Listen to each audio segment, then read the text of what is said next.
You're watching the New Stack Makers, a podcast for people who develop, deploy, and manage at-scale software. For more information and articles about at-scale technologies, please visit thenewstack.io. Now enjoy the show. Hello, Galaxy. I'm Chris Pirillo, or should I say hello, world. I'm Chris Pirillo. I say Galaxy because obviously I'm in a galaxy far, far away from just about everybody right now, but not too far from today's guest, Paige Bailey. And I'm hosting this conversation on behalf of the New Stack. Very happy to do this. This is the thing I would normally do, even if it wasn't recording or no one was watching. So I'm glad everybody is here, including, as I said, today's guest, Paige Bailey, who is the GenAI Developer Experience Lead at Google. And when we talked about what you do there and how you kind of got there, and I definitely want you to unpack that, by the way. We had such an amazing conversation the other day, was it? That I wish we would have recorded it because it was just outstanding. So I'm hoping we can have a command performance of that. And hopefully, did I get the title correct? You got the title right. And definitely developer experience for all of our great generative AI tools is something that Google is very, very passionate about and really interested in improving for all of the great folks who are wanting to use Gemini for their applications, as well as all of our other open source machine learning tools and GenAI kind of adjacent tooling. But what's interesting about that is this is where we are today. But how did that, and specifically your role in that, how did that evolve within Google? Yeah, definitely. So that's a wonderful question. I guess just kind of taking a step back, I feel so lucky in the sense that I've gotten to work with generative models for a while. You know, Google has been thinking about this since, kind of the days of BERT, the days of kind of the Mina models, and Noam Shazir and his team, the first Palm model, and all of those had been kind of Skunkworks internal projects. So we got to experiment with them internally. They never really got released out to the external world, but they were kind of useful for iterating, for ideating, et cetera. And then, something amazing happened just about a couple of years ago. A little bit less than a couple of years ago, we saw this incredible excitement in the general public around large language models, around generative models, just about the time that ChatGPT came out. And so I was lucky enough to be part of the original Palm 2 team. So again, just kind of like a scrappy group of researchers. A TPM, myself, is kind of like the PM that was partially allocated to the project. Getting the model kind of ready, getting it out into the world. And since then, it's just been kind of like sprint after sprint after sprint, just shipping products and features for all of our great generative models. First Palm 2, then the first Gemini model. Now we're in Gemini 1.5 Flash and 1.5 Pro. And after a while, we started realizing that, it's great to have these models. It's great to release them to the public as APIs, finally. But we really have a lot of work to do in terms of building out documentation, building tutorials, really making the models usable, not just with our own tools within Google, but also with all of the great open source products and kind of third-party products that are available externally. So this team is really, really centrally focused on kind of taking all of the great work that's already been done, making it a lot more user-friendly, integrated with developer tools, and really kind of communicating that out to the world as well. So it's a big undertaking, but something that's definitely needed, especially as more and more people get excited about generative AI.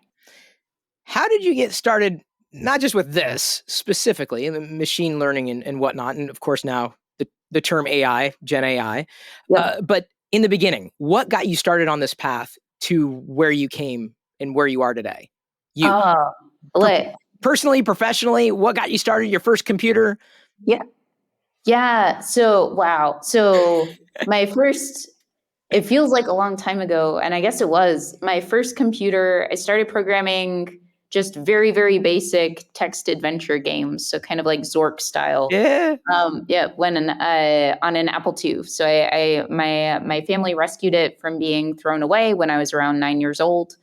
It came with a whole bunch of the person who had donated it to my kind of school district. Nobody could figure out how to get it, how to work. So we were able to kind of save it from being thrown away. The person donated the computer, but also a whole bunch of software that was like accounting software, some games, which were super fun to play, like Moon Patrol. And then also a whole bunch of manuals about how to program in BASIC. I think it was kind of like the Microsoft or AppleSoft version of BASIC at the time. And so that's how I started programming. I never really thought of it as kind of a career. Like I grew up in really, really rural Texas. And so like there weren't really any computer scientists around. So I didn't really know that software engineering was a thing that a person could get paid to do. But I ended up kind of taking a couple of jobs in high school and in college around programming just as kind of an afterthought.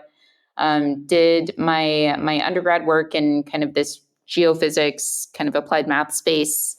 And then I was fortunate enough to get hired by Chevron after undergrad. They paid for grad school as well in computer science and in carbonate geology.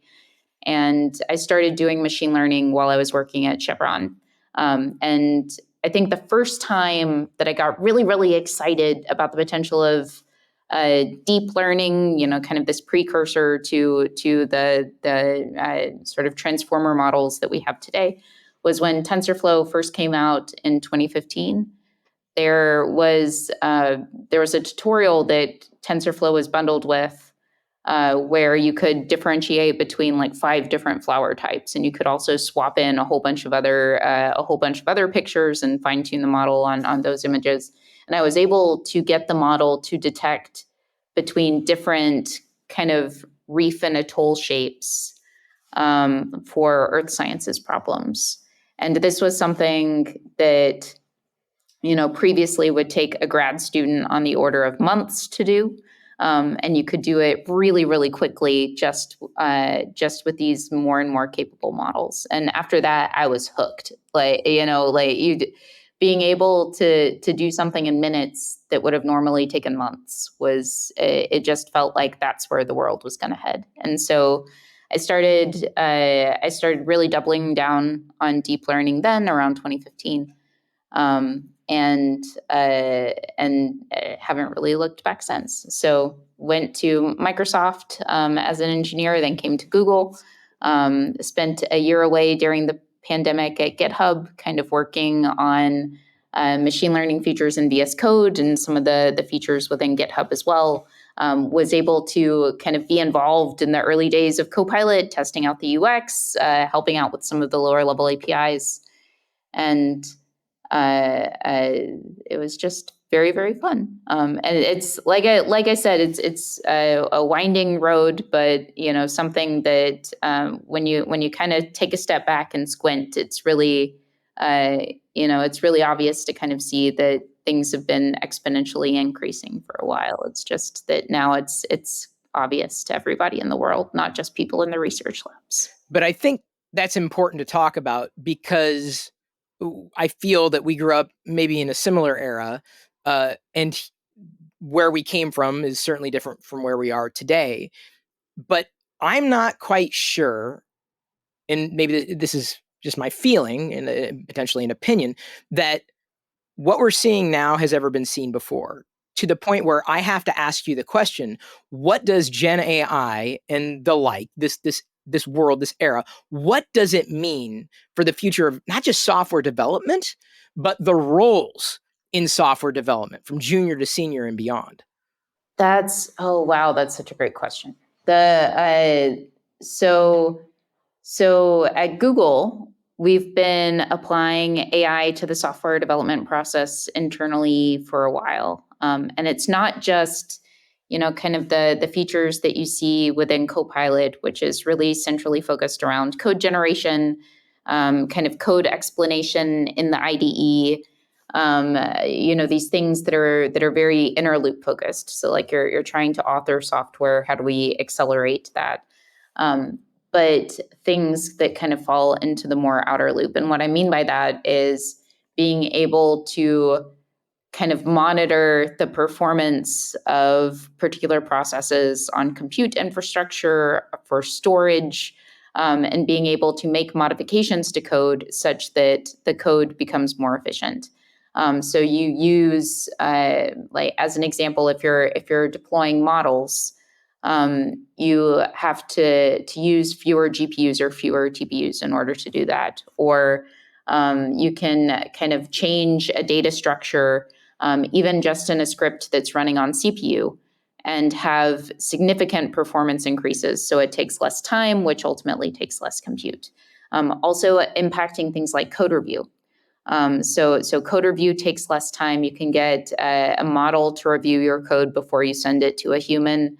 If a human requests changes, a model can apply the changes, and you can just kind of be like the professor that's accepting the changes or accepting the work.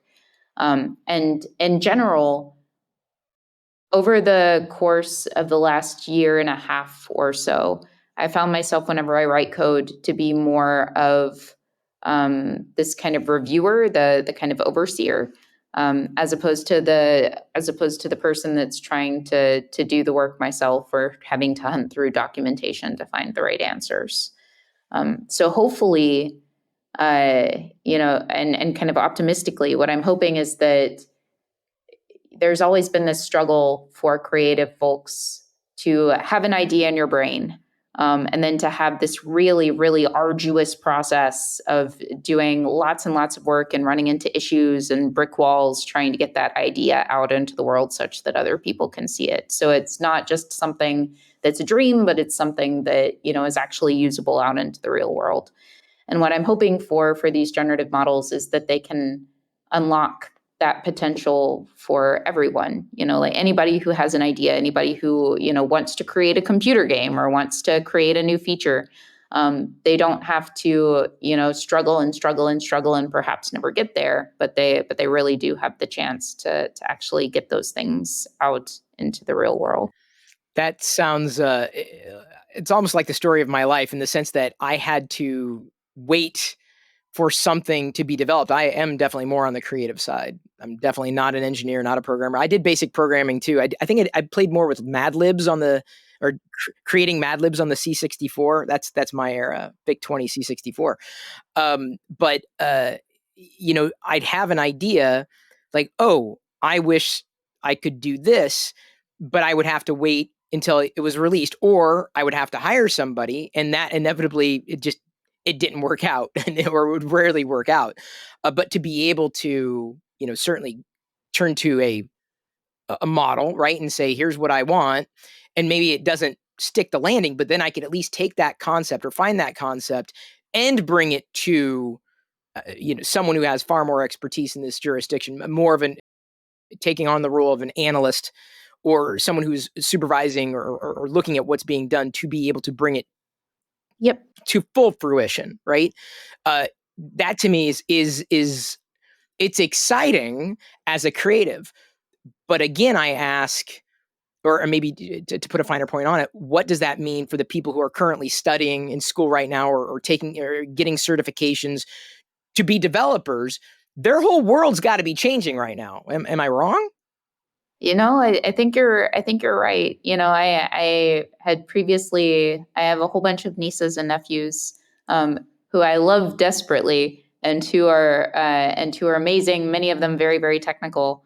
And historically, I'd always been kind of like nudging them, like, oh, when you go to college, like you should get a computer science degree. You should get a computer science degree. Now, I don't know necessarily that that's what we should be telling kids to do. I definitely think that understanding how to create software is a useful skill, just like understanding how to solve puzzles is a useful skill.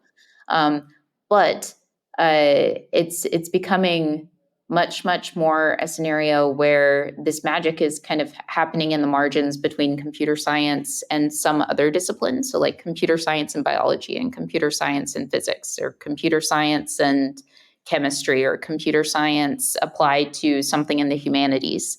And so I think programming was historically just such a complex kind of a nuanced, ever-changing thing that it really was something that a person had to dedicate, multiple years of their life in order to do effectively.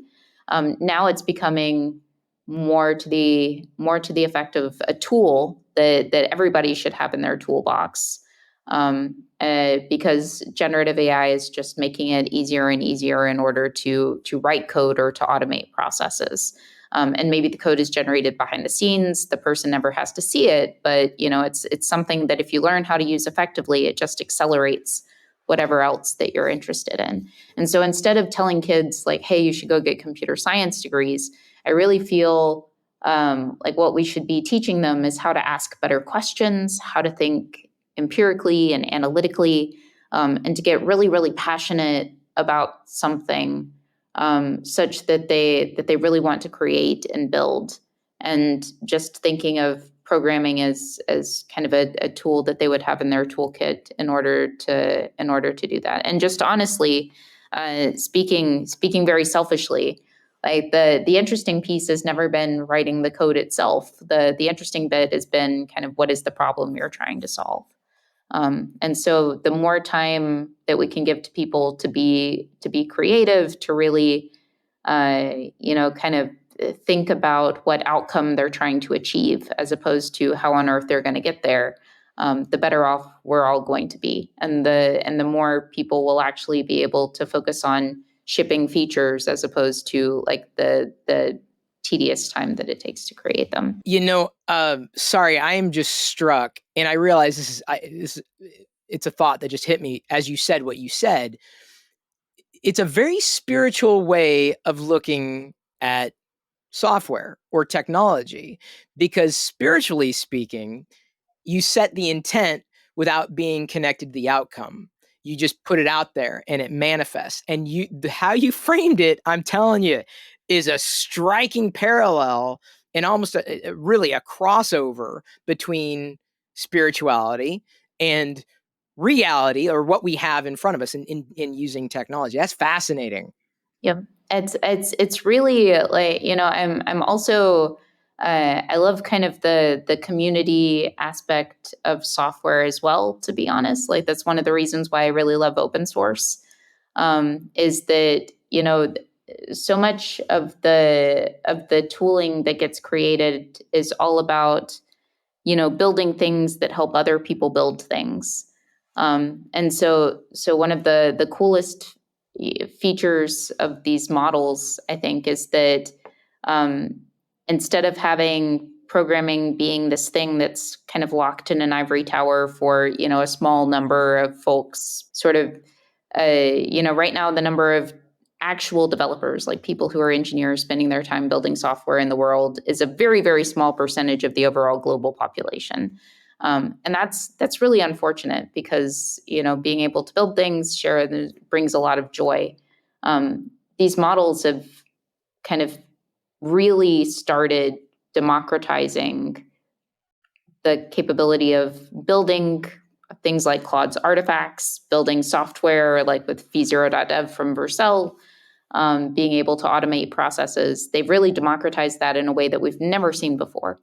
And if you can unlock that potential for each and every human, that's kind of amazing, right? And that is something that, at least for me, feels like a very humanist outcome, as opposed to considering the process of software engineering just available to only an elite few. But we can't, and I think this should go without saying, we can't predict the future. We don't know what's coming, but there's a lot of hyperbolic, statements. The sky is falling. The sky is falling. They're take our jobs. Like this, the technology AI is going to, eat your career. And in some respects, I can understand that as someone who has a background in being creative and being a writer, doing this kind of thing. There are certain aspects where, yeah, it's easy to ask AI in general, hey, write this for me and do it this way. You're trained maybe on my voice and go. And that cognitive load is lifted. Well, that's got to a company's bottom line, got to save money. But that leads me to the next question. If there's in terms of the amount of people on Earth, you said about a fraction of that, there's a small number of engineers. Are the roles going to just disappear and not everybody being replaced by AI, but well, as opposed to normally it would take you 100 people to do something, now it could take you 2 or 3. What does that mean for the workforce, in your opinion, in where your mind has been? Because I can't imagine you not having thought this out, maybe, in the middle of the night when you couldn't sleep. But where are the roles going to go, possibly, specifically in relation to the heavy lifting of making the technology work? I still think that so as an example, there's this great saying, I think it was from an IBM slide at some point, to the effect of, machines can't be held accountable, only people can be held accountable. And I'm sure as you've been experimenting with the generative models so far, they might generate some sort of output. They might be able to generate an article. They might be able to generate documentation. That's part of what I was doing earlier this morning, was using generative AI to help document some of the APIs. But there does still require kind of a quality check, again, with this sort of perspective that you have a trusted advisor or a trusted professor that's kind of overviewing the work of their graduate students. And there are, modifications that you need to make to either make things more legible, to kind of improve the outputs, to make them sound a little bit more human friendly, or to expand upon things, or to fact check, to verify. And these are all things that a human is very, very well positioned to do, to be this kind of editor and subject matter expert. That I honestly would not trust a model to be able to generate and to generate without some sort of review process. Today, are we approaching that delta, though? I still think In that, and again, this is your opinion. I'm not, we can't read the future. we definitely can't read the future. I do personally feel so much more productive than I did even just a year ago. Like the amount of output that I'm able to do each day has easily 5x or 10x. But it doesn't feel at all like there's less work to do. If anything, it only feels like there's more and more potential for new applications, for new work, because of generative AI, because so many new potential projects are unlocked. And I'm sure you've probably heard from, if you've worked on an engineering team, or if you've worked with engineers, there are always way too many things on the backlog than there are sort of days to get to them. And there are so many, like if I think of all of the bugganizer issues that we have for some of the features that we'd like to add, or some of the documentation that we'd like to include, so many of them have been categorized as like P2s or P3s, which means, we'll never be able to get to them. Whereas now, we have a running shot at getting to them. So just, again, personally, I don't think that this is going to create a shortage of jobs. I do think that everybody is going to need to know how to apply AI to whatever they're doing in their job. But if anything, it's, for me personally, for the engineers that I've worked with, it just feels like suddenly we have so much more capacity to do the things that we'd always loved to get done, but never really had the time to. And again, I know that sounds very optimistic. I am a notoriously optimistic person. But if anything, like I think the the mission critical piece is just making sure that everyone feels like they know how to apply generative AI to their work to sort of accelerate it and to spot the places where generative AI might not be sufficient just yet and they need to oversee it. Do you think that the titles will mean as much as they do today, let's say in respect to junior developer versus senior developer? I think so. Interestingly, right now, most of the tasks that we see these models excel at are tasks that a junior developer could do. So things like generating unit tests or creating documentation or things like doing integration tests with other APIs or frameworks, doing kind of type checking or sort of refactoring code. I do think that we'll probably need to reimagine not just the difference between junior and senior developer, but also kind of the relationship for all of our roles. And what I mean by that is, so as an example, I have friends who are product managers who might have had some expertise in software engineering a while ago, but who had never really had the time or the bandwidth in order to do things like create wireframes or to create demos. Now suddenly they do. They're able to create like quick prototypes that they can use to communicate new ideas for features to their engineering teams. So the PMs are shipping code. The developer relations engineers are able to automatically generate video content, generate tutorials, examples, documentation, and they're able to kind of accelerate that work despite not having the same kind of production quality media expertise. So it feels like, and this is probably going to sound weird, but it feels like more and more of the roles that we have at Google, at least, are kind of merging into this engineering ladder. And so it feels like more and more people are becoming engineers. They're building things. They're like trying to prototype. They're trying to create, as opposed to being kind of all of these cross-functional roles. So it's definitely going to be different. I imagine a lot of companies are rethinking their job ladders right now, and especially trying to understand how to incorporate generative AI expertise and generative AI capabilities into their job functions.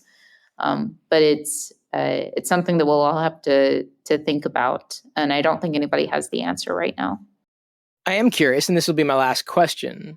I mean, we're living in a very exciting moment, like where it feels like we're living in the future, where we Definitely, can yes. type in a prompt and then suddenly, oh my God, I can't believe, I think we'll all possibly remember the first time that we had an image generated based on something that we asked for, right? It's incredible. What do you feel is the next exciting thing that's coming down the pike in this generative AI space?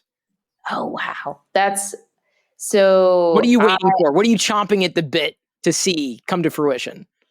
I really want. So there are two things, and they're both kind of related.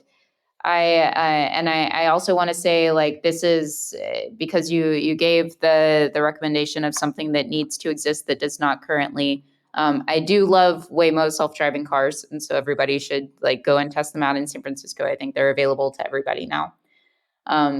But the thing that I would really, really love to see is AI as applied to the design of video games. And so having hyper-personalized video games that change based on the person who's playing, what they might be interested in that day, and also what they're interested in learning. I just kind of selfishly and very personally, I learned algebra, geometry, physics. I learned it all via computer games when I was super young, and I feel like it helped me build intuition for those systems and those concepts in a way that you don't really get if you're just trying to learn from a textbook. And so I would really, really love to see kind of a suite of games that are specifically focused on helping people learn concepts through direct interaction, through immersion, as opposed to right now, I am so worried about the kids going through K through 12 schools because they're treating these generative models like answer engines. You just like take a math problem, stick it in, crank out a response, and you're not developing that intuition. You're not really understanding how systems might change and how that might impact your outputs or impact your results. So what I would really, really love to see is like this renaissance of learning technology that's all using AI to sort of create games that help you understand concepts in mechanics and waves and optics and chemistry and mathematics and whatever you might be interested in, but in learning languages, but that are really contextualized to a person, and that feel fun and feel like you're really learning as opposed to just like trying to get an answer. That would have been awesome. That would have been amazing.